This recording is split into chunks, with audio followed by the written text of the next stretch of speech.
여러분 안녕하십니까? 여수 MBC 뉴스투데이입니다. 지난해 말부터 이어져 오고 있는 경기 불황과 탄핵 정국으로 지역 소상공인들이 어려움을 겪고 있습니다. 이들을 위해 시의회가 새로운 정책 개발에 나섰는데요. 최우식 기자가 보도합니다. 여수시의회 의원연구단체인 소상공인 지원정책 발굴연구회가 관련 정책의 수요자인 소상공인 입장에서 고민하겠다는 구상을 실행에 옮기고 있습니다.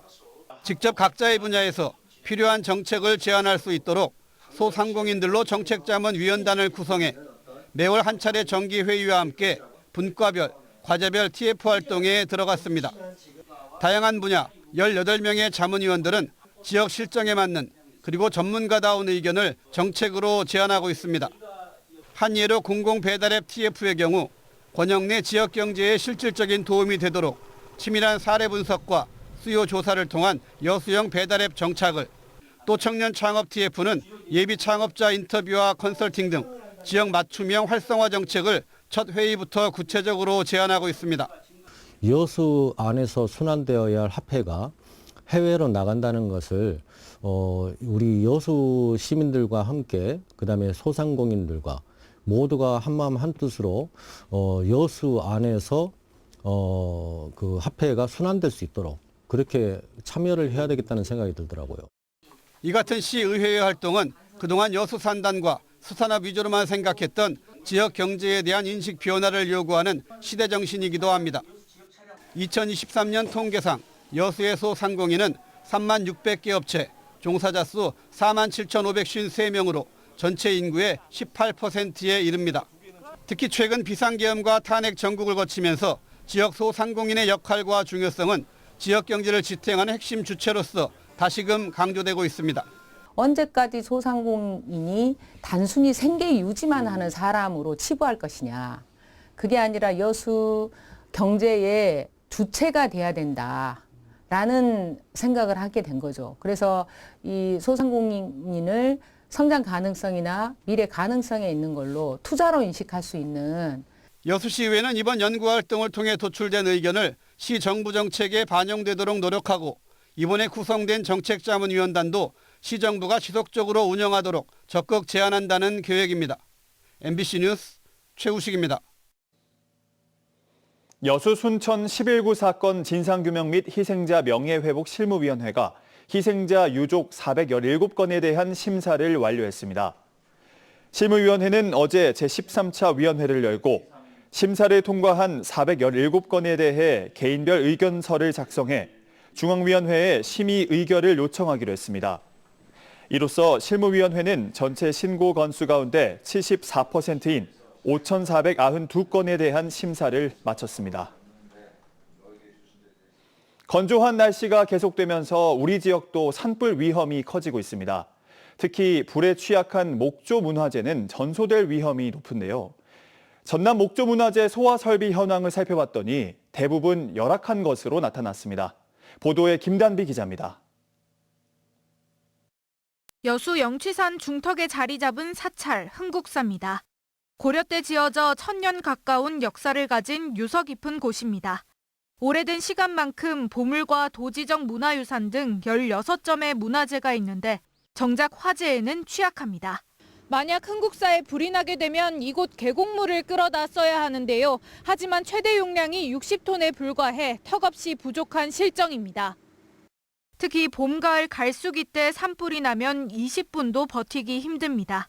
시가 조속히 그것을 상수도를 좀 설치해서 항구적인 소방시설을 갖추어서 우리 고귀한 문화재를 화재로부터 예방하는 데 좀 도움이 됐으면 합니다. 전남 지역 다른 곳은 사정이 더 열악합니다. 도지적 목조문화재 249곳 가운데 소화설비가 설치된 곳은 전체의 33%, 160여 곳은 소화전 등 불을 초기에 진압할 수 있는 가장 기본적인 방제시설조차 아예 없습니다. 반면 국가지적 문화재는 80% 이상이 소화설비를 갖추고 있습니다. 관리 주체가 지역인 문화재가 화재 위험에 더 노출돼 있는 겁니다. 문화재 보호를 위해 화재 대응 시스템 개선이 필요하다는 목소리가 꾸준히 나오고 있는 이유입니다. 하지만 이런 상황 속에서도 민간이 소유한 목조 문화재의 경우 소화 설비 설치를 강제할 수 없고 지자체는 수억 원에 달하는 예산을 부담하기 버겁다며 난색을 표합니다. 다른 데는 더 해주라 하게 되면 이제 예산은 눈덩이처럼 불어나요. 목소리 매칭하면 상당히 부담스러워요. 2020년부터 최근 5년간 국가유산 화재는 24건. 소중한 국가유산이 화재로 피해를 입었는데도 체계적인 대비 없이 올해 또다시 경남과 경북에서 발생한 산불로 각종 문화재가 잿더미로 변했습니다. MBC 뉴스 김담입니다. 대통령 탄핵 국면 속에서 광주 전남의 고용 지표가 전반적으로 악화한 것으로 나타났습니다. 호남지방통계청이 발표한 3월 고용 동향에 따르면 1년 전에 비해 취업자 수가 광주는 19,000명, 전남은 12,000명 줄었습니다. 특히 임시직과 일용직은 증가한 반면 상용 근로자는 10,000명 이상 줄어든 것으로 나타났습니다. 고용률은 광주가 60.4%, 전남은 65.8%로 1년 전보다 각각 1.4%포인트, 0.7%포인트 하락했습니다. 여수 지역의 제조업체들은 올해 2, 4분기 기업 경기 전망도 여전히 어둡게 보고 있는 것으로 나타났습니다. 여수상공회의소가 최근 관내 186개 제조업체를 대상으로 조사한 2, 4분기 기업 경기 전망치에 따르면 1, 4분기에 이어 경기 전망 지수가 기준값 100을 크게 밑도는 69.4로 석유화학 업종을 중심으로 구조적인 문제가 여전한 것으로 분석됐습니다. 여수상인은 이 같은 여수산단 전반의 불안 요인으로 인해 체감 경기는 쉽게 회복되기 어려울 것이라며 석유화학 기업의 고부가가치 산업 전환 등 실질적인 도움이 될 수 있는 정부 주도의 투자가 절실하다고 밝혔습니다. 최근 인공지능을 활용한 신종 사기 사건이 고개를 들고 있습니다. 순천시 의회 일부 의원들이 딥페이크 기술로 얼굴을 합성한 사진이 담긴 협박 메일로 가상화폐를 요구받았는데요. 사진과 신상 정보가 의회 홈페이지에 공개돼 있어 이를 악용한 범죄에 노출된 겁니다. 유민호 기자입니다.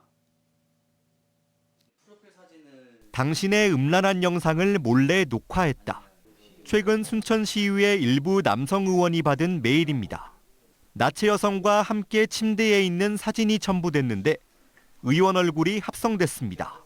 딥페이크 기술로 불법 합성한 겁니다. 문제를 해결하려면 1억 5천만 원 상당의 가상화폐를 이체하라는 협박도 담겼습니다. 굉장히 당황스러웠고 일단은 사진 속의 인물들이 제가 아니더라도 굉장한 수치심을 느꼈습니다. 현재 4명 이상 의원이 메일을 받았습니다. 번역기를 쓴 듯한 어눌한 문장, 똑같은 배경사진 속 얼굴만 달랐습니다. 답장하거나 금전을 이체한 사례는 없는 것으로 파악됐고 곧 경찰에 수사를 의뢰할 예정입니다. 모든 의원님들한테 메일 열람을 요청을 드리고 절대 대응하지 않도록 말씀을 드려서 아직 돈을 송금했다든지 추가적인 피해가 발생한 사실은 없습니다. 유사한 피해는 순천뿐 아니라 강원, 부산 등 전국의 지방의회에서 발생하고 있습니다. 지방의원은 의정 홍보와 소통을 위해 의회 홈페이지에 사진과 연락처를 공개합니다. 이를 악용한 범죄에 쉽게 노출되는 겁니다. 순천의 경우 전남에서 지방의회나 유명인을 대상으로 한 첫 딥페이크 범죄 사례입니다. 신상이 알려진 일반인도 범죄 대상이 될 수 있는 만큼 피해 예방과 대책 마련도 시급합니다. 대응하지 않고 곧바로 경찰에 신고하는 게 중요합니다. 이제 출처가 불분명한 이메일에 파일이나 그림 파일 같은 게 있으면 열람하지 않는 게 중요하고요. 그런 영상을 발견하시거나 협박을 받으신 게 있으면 최우선적으로 경찰에 신고하시는 게. 순천경찰서는 피해 의원으로부터 고소장이 정식 접수되면 수사에 나설 방침입니다. MBC 뉴스 유민호입니다. 해남의 한 간척지에 태양광 시설 조성이 추진되면서 주민들 사이의 갈등이 수년째 지속되고 있습니다. 일부 주민들은 역간척 사업을 통해 갯벌을 복원하는 등 환경을 보호해야 한다고 주장하고 있습니다. 박종호 기자입니다. 해남군 문내면 혈도 간척지. 축구장 818개 크기의 면적에 신재생 에너지 시설이 추진되면서 일부 주민들의 반발이 수년째 지속되고 있습니다. 주민들은 환경 문제를 이유로 역간척을 추진해 자연 환경과 연안 습지를 복원해야 한다고 주장하고 있습니다. 지역민들에게 보상도 분할도 안 해줬고요. 그래서 그걸 다시 되찾자. 바다로 다시 만들면 지역민들이 애완과 또 그리고 우리가 후손들에게 물려줄 수 있는 공간을 만들어주는 거죠. 혈도의 대규모 태양광 사업이 추진되기 시작한 건 지난 2016년. 20만 가구가 하루 사용할 수 있는 용량인 400메가와트 규모의 태양광 발전 시설을 짓겠다는 겁니다. 신재생에너지 설치와 갯벌 복원 등 누구도 양보하기 어려운 주장이 대립되면서 주민 간 갈등도 지속되고 있습니다. 찬반 이렇게 팽팽하게 대립된 과정에 의회가 이렇게 또 주체로 이렇게 돼 있다 보니 또 찬성층에 계신 분들한테 굉장히 공격도 많이 받았습니다. 그래서 어떤 명분에 대해서는 논하기 이전에 면민들이 선택할 수 있는 어떤 그런 근간을 가지고 순천시나 충남 천수만 등 전국 20여 곳에서 역간척 사업이 진행되고 있지만 예산 마련 등은 쉽지 않은 상황. 해남의 경우 토지 매입과 역간척 사업 등으로 1,000억 원 이상의 예산이 들어갈 것으로 예상되면서 간척지 활용을 둘러싼 갈등은 10년이 다 되도록 답을 찾지 못하고 있습니다. MBC 뉴스 박종호입니다. 광양시가 국내외 투자 위축 상황 속에서도 200억 원 규모의 신규 투자를 유치하는 성과를 보였습니다. 김희가는 광양시와 투자 협약을 체결하고 내년 7월까지 세풍 항만 배후단지 내에 200억 원을 투자해 수출용 조미김 생산 설비 공장을 설립하고 179명의 직원을 고용하기로 했습니다. 시는 광양이 전국 최초 김양식이 시작되는 등 오랜 역사적 상징성을 가진 만큼 이번 투자 유치를 통해 광양 김의 판로 개척과 홍보에도 도움이 될 수 있을 것으로 기대하고 있습니다. 여수경찰서 등 도내 22개 경찰서가 오는 6월 10일까지 24시간 선거 수사 상황실을 운영합니다. 어제 각 경찰관서별로 꾸려진 수사 전담팀은 앞으로 불법 행위에 대한 첩보 수집과 선관위 및 검찰과의 협력 체계를 강화할 계획입니다.